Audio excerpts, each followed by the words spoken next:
Hey friends, Cherie here. Welcome back to the channel, Gardening at Home with Cherie. Well, a lot of the warm weather crops have finally bitten the dust here after we had 2 nights this past week that got down into the 30s.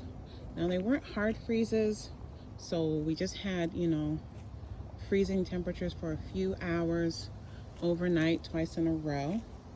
And then it warmed back up into the 50s and even in the 60s.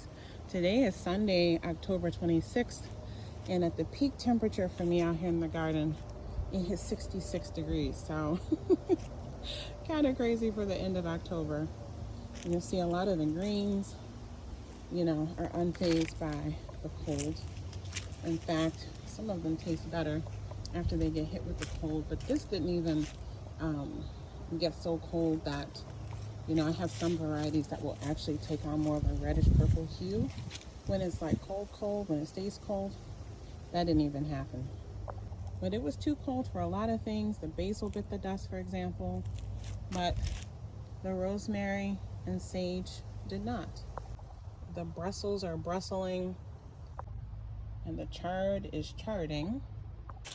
But I'm very surprised to see that just in this section here, I don't know if if this were in other parts of the garden, I don't know if it would still be doing so well, but the pineapple sage that's inside my garden is looking completely unfazed by the cold weather. Already harvested and preserved a lot of lemongrass, dehydrated as well as freeze dried, but these plants are expensive to buy. I do grow them from seed. I have a lot of the seeds, but again, I just want to save as much as I can. And then this is pretty amazing. This is stevia.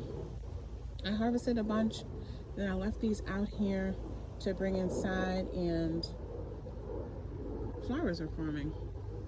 So I'm definitely going to take that in and hope that I can harvest some seeds from that. I've never harvested stevia seeds. I have a lot of Chicago callaloo seeds to harvest. And of course the root crops, all the different beets and carrots and things like that, those are still fine. They're not fazed by a little bit of cold.